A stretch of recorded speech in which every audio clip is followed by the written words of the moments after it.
the main calendar prophecies of sorts, and he said, there the masters of our souls arrived, there the counties were distributed to their chiefs, there we began to learn the holy faith, there water began to enter our heads, there were laid the foundations of the high church, the palace of God, there the principle of the 7 sacraments were founded.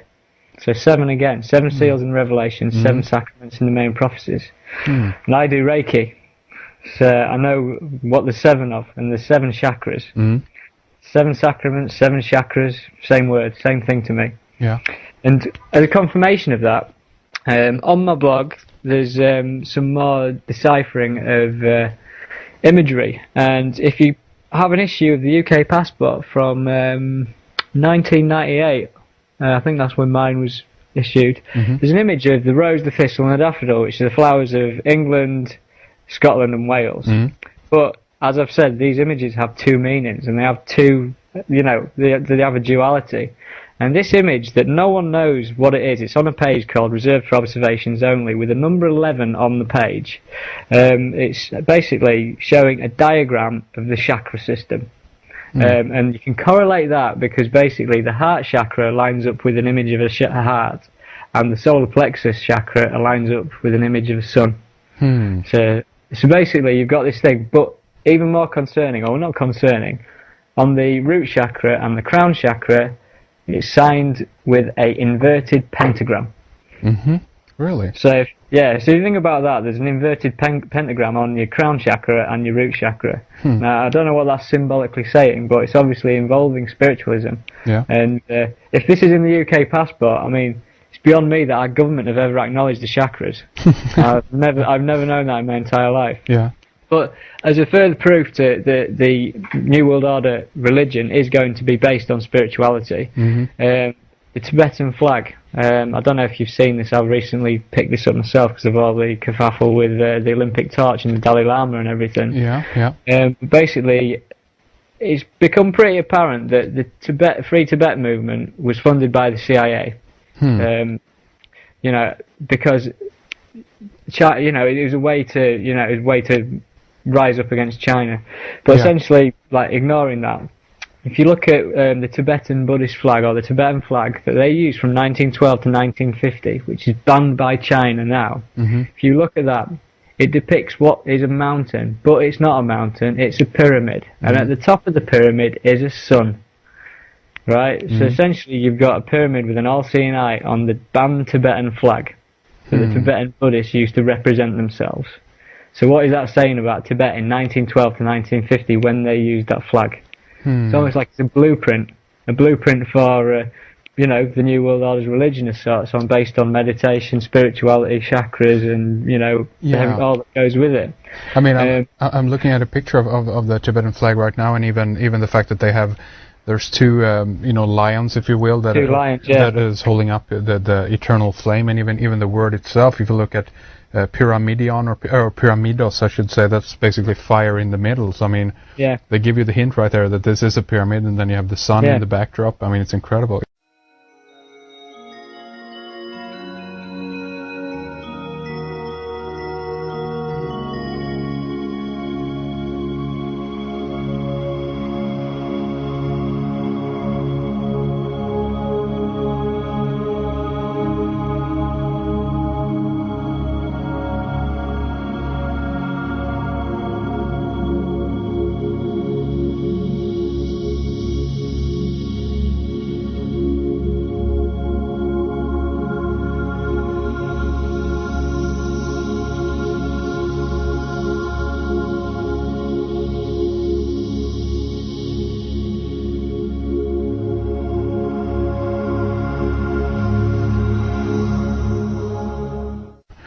Yeah, you see what I'm saying? Yeah, of course, yeah. So you've got this thing, and I've got a recent picture of the Dalai Lama sat giving a press conference, and his head was aligned perfectly with the back of that sun. And this is where I'm trying. This is where I'm moving to some weird stuff, because obviously this New World Order religion is basically still sun worship, but it's based on spiritual sun worship. It's going to combine Islam and Christianity. And it's through the emergence of Isis and the resurrection of a sun god. This is how it's going to happen. Yeah.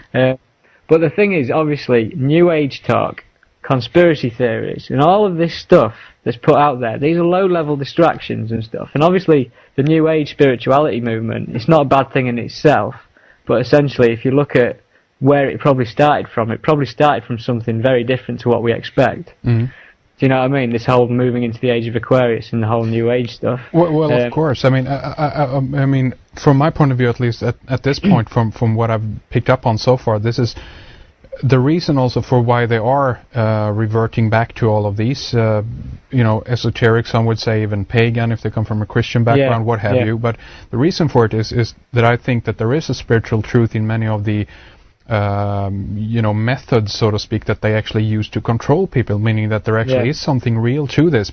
And they have known this for a very long time, but they consequently either manipulate people in the other direction and consequently say that that's all bollocks. Don't look at that.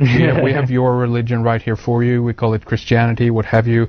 And I consider many of the religions that we have around today basically is a reformation from the oldest ancient religions going back to the ancient world of Cana, Egypt, what have you, And it doesn't matter in what package they sell it to us. If you're smart enough, you're going to be able to see through that. If you're clouded by too much of the manipulation, that's unfortunate, but in many cases it's people's own choice, and I have nothing against that either, No, that's of course you can't dictate that at all, can you? No. I mean, essentially, like, the thing that I'm trying to get across what I'm trying to say, I mean, I'm moving to an area that Matthew Deleuze touches on. I think you've spoken to Matthew Deleuze before. But essentially, for me, the power structure that remained in power, or that started, something that built the pyramid, that got the people to build the pyramid, was a very powerful force. And in the history of, I've got a particular book called The Secret History of the World by Jonathan Black. It's an esoteric secret history of the world, and this particular book states how that since the early days, we're getting more and more ingrained in matter. We're moving, like, everyone thinks of evolution in a material sense, but consciousness has equally gone through an evolution, moving from the spirit drawing itself down into material matter over time. And so, for instance, when you listen to the Egyptian stories of Zeb Tepi the first time, and the state that the gods ruled the earth, ruled Egypt, sorry, and then the gods retracted, so they built statues, effigies for people to worship to.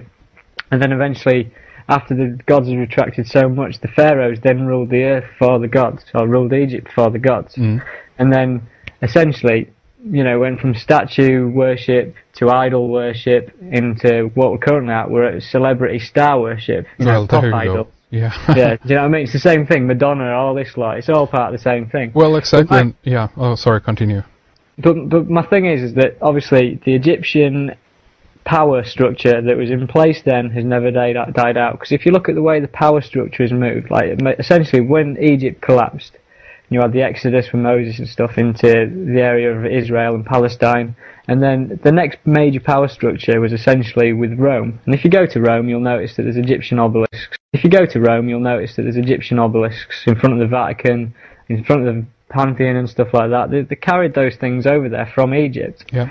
And then, obviously, the Roman Catholics went on the Inquisition, slaughtering out any heretical religions such as the Cathars and the Bogomils. Moved through Europe, and then essentially found a new power structure to erect in Paris. And obviously Paris has got, it's symbolic for paradis, if it's already in the word. Yeah. But Paris, they moved the obelisks and stuff, Place de la Concorde on the Champs-Élysées alignment. Yeah. You got that whole symbolic area. And when I went there the other day, incidentally, I went to the front of the Louvre, and they've got a aerial viewpoint of the layout of the Louvre, and it's an exact replica of Luxor Temple, with the Avenue of Sphinxes running to Karnak Temple in Egypt, because I've been to the same place and I've recognised this. But there's no official statement anywhere that the Louvre is based on Egyptian temples and alignments and stuff, but it is, obviously. Of course. So this power structure, then once it had done in Paris, it decided that it wanted to find the new centre of power, and it moved to London. And if you go to London, they've got an obelisk and stuff like that. You've got Big Ben. The official story is that Big Ben was named after this politician named Ben who stood up in Parliament and said, "Oh, let's call it Big Ben," and everyone laughed and said yes. Yeah. But it's not called Big Ben because of that. It's named after the Ben stone, which is like one of the very first. It stands proud in Egyptian history. Of course, and even in Hebrew, Ben is the son of someone, so it's the big son. Yeah, Yeah, so the Big Ben, for instance, is a huge obelisk-type structure right near the obelisk and the London Eye, which is symbolic again for the all-seeing eye. Oh, I know. Yeah. And then obviously this power structure moved from London to America. And then there we have it. America has been used as an excuse to run all these wars that it's needed to run until it's collapsed itself into the ground, and then America will die. And that's how I see it. America's been used, essentially, and they've used the people there. Well, and that's also an interesting point. I mean, there's so much to touch upon on that, but just to be brief about it, even the fact that I think that they want that if we talk about America as an experiment, if you will, and much in the same way that we can look at Soviet Russia as an experiment, but or communist Russia, but they might have wanted a certain kind of stock, if you will, of people or a certain type of breed, those who were willing to draw out the roots from their own country and just leave and have a certain type of mentality. And if you take all these different things into account, you end up with a really interesting picture that potentially is showing you that what you're mentioning here, that they wanted to use America for a specific purpose. But anyway, please continue. Yeah. I mean, obviously, if we're going on this premise that this power structure's been there and it's never died out and stuff, and then obviously you start looking at the English words and the language and stuff like that, and we're all connecting back to this idea of scion, and then you start thinking, essentially, with English words, as I've said, and you've got the word television, televi scion. Yeah. So basically, everyone thinks the television is an evil hypnotic machine anyhow, I mean, other than the ones who enjoy it. Yeah. But, it's there to televise scion. Yeah. And then you think of the word spiritual ascension, spiritual ascend scion. It's the same, it's in the words of what we use. Yeah. Like, do you know what I mean? Yeah. It's endemic and it's there, you can't get away from it. Of course. And vision or eye scion, that's even the eye in there, because it has to do with visualization or to see something, so. Yeah. But this is where, like, I can start to, like, wrap this thing up slightly. Yeah. Is that if you look at it, it starts becoming apparent that it's more to do with just, like, for instance, it's more to do than just someone hijacking a power structure and keeping it, like, in control. It's almost like it's, to do with material reality itself. It starts to feel like that it's coming from something that's, if you think of us as souls and spirits trapped in matter, then, like, this is where I'm starting to, like, perceive things, in the sense of, if you look at all religious figures throughout history, every single one of these illuminated, enlightened figures, every single one of them has a sun behind their heads. Right, so sun worship, again. Yeah. And Christmas, for instance, you can't get away from Christmas. I mean, Matthew Deleuze talks about this stuff, and I recommend listening to Matthew Deleuze because he's a very intelligent man and he's a very, very special man. But Christmas, obviously, we're all driven into this worship of the sun at Christmas. You can't get away from it. If you've got kids or if you're related to kids, you need to be part of it. We all buy into this Christmas thing. Christmas is sun worship. If you look at the tree that you've got in your living room, it's like the tinsel is a serpent, you've got an all-seeing eye at the top, you've got a bloody pagan tree, pyramid thing that's sat in the corner of your room. Yeah. And then Easter, obviously, again, it's more sun worship, and when kids, for instance, are all wanting the Easter eggs and stuff, it's nothing to do with the fact they're eating chocolate, they're buying into a ritual, they're buying into more sun worship, whether you look at it or not. Yeah. And the same goes with, like, for instance, crematoriums that haven't got any kind of religion tied to them. If you look at crematoriums, there's sun symbolism at crematoriums. You look at number 10 Downing Street, and above the number 10 there's a sun symbol, like above the the centre of where our Prime Minister resides. You look at Shell Petrol and it's sun symbolism, and then, for instance, something I found the other day, my UK driving licence, there's a hologram you can barely see, but I shone it in the light. It's a sun and a pyramid on my driving licence in Britain. Yeah. Something you'd expect on the dollar bill. And So all I can say is that essentially with this symbolism, when people don't realise what they're looking at and what they're buying into, this stuff is like taking spiritual energy away from them. I.e., it's, they don't realise what it's doing. I don't know how to really put that into words, but it's like we've only got our five senses, and like we're aware of everything within those five senses. But much like with the light spectrum, we're not aware of what microwaves and X-rays and infrared rays and everything are doing. There's stuff we don't understand, and like our five senses are a filter. Yeah. And it's almost like that these symbols that have all been like fed with energy from, if it was like a talisman, like they feed the energy from the stars in ancient Egypt, that's how they used to do it. It's working on some level we can't comprehend. That's, basically trapping and deceiving us here all the time. Yeah. And so, for instance, in my opinion, when you die and you get these references to people saying, I met Jesus, and all this kind of stuff, and they tell you that they met these enlightened beings and everything. Yeah. Because they're so familiar with this symbolism, because they haven't asked what it's all about or anything like that, it's almost like if you, for instance, meet Jesus when you die and you go with him, and he'll tell you can be a lawyer next time, and he'll send you back around again. Right. Do you know what I mean? It's like you're encapsulated in this, as the Tibetans believe, and Tibetan is the New World Order religion in my opinion, they believe in reincarnation. And so the reason why the reincarnation happens is if you're still duped by this symbolism when you go through. Do you know what I mean? Yeah. You need to be able to stop, believing that this symbolism is here to help you, because it's not. And my opinion is that what's going on is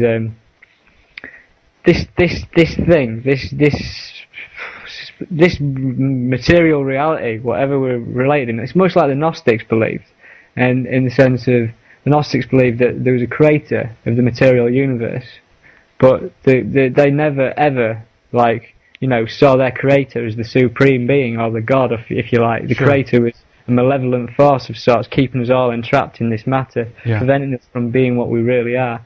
And like the Gnostics used to say, when they died and they met the creator, they used to say, you're not my god, I'm a Gnostic. And essentially that's when they believed that they had moved on from everything. And it's almost like it's the same principle. I mean, they tried to wipe out the Gnostics, did the Roman Catholics, but it's the same principle. Like people, when this spiritual event happens in 2012, if this spiritual event happens, the obelisks and the pyramids and the symbolism will still be around everywhere. Do you know what I mean? Everyone might be ascended in a spiritual fashion and know about the seven chakras and stuff like that, but you're still going to be feeding your energy into the same machine. Of course. What you're talking about here, as far as I can pick up on here, is that you're talking about that you need to become smart, or you need to be able to interpret all of the symbols and what it does to you. Not only that okay, we have sun symbolism everywhere, very good, but what actually does it mean? Where does it lead you, and so forth? And why? In what way are they using it on us? Because in many cases, I can also see that. I mean, if we look at how nature operates, how it exists, how the functions of natures occur, we can understand that the sun, for instance, is one of the most important elements that we have in order to sustain us, keep us alive. So obviously one can understand that there is a veneration for the sun, but how is this being used? And I mean, what you're referring to here also, as far as I can pick up on it, is a little bit of the Buddhist ideology or theme, that we actually are trapped in a kind of illusion, if you will, or the wheel of reincarnation, and that this is something that actually is a trap. To some extent, I don't agree with that idea a little bit, but I understand what you're saying and how a philosophy like that can arise. If you think about, say, for instance, the film The Matrix, The Matrix had Neo, which is an anagram for the One, had Trinity, had Sion in there, had the whole thing in there. Of course, And for instance, when Neo had decided that he wanted to know the truth, and he was no longer wanting to be kept in this illusion, and Morpheus offered him the blue or the red pill, and he took the one to see the truth, obviously. When he woke up, there's a little robot that came up, a machine that came up and looked at him, and then the machine just looked at him and then shot off, right? And you think to yourself, why didn't that machine attack him? And the reason why that machine didn't attack him is because Neo, in the film, basically had seen through everything. He knew the truth and no longer could provide energy for the machines in that pod. Basically, I've got this kind of feeling that as we're approaching 2012, we're obviously approaching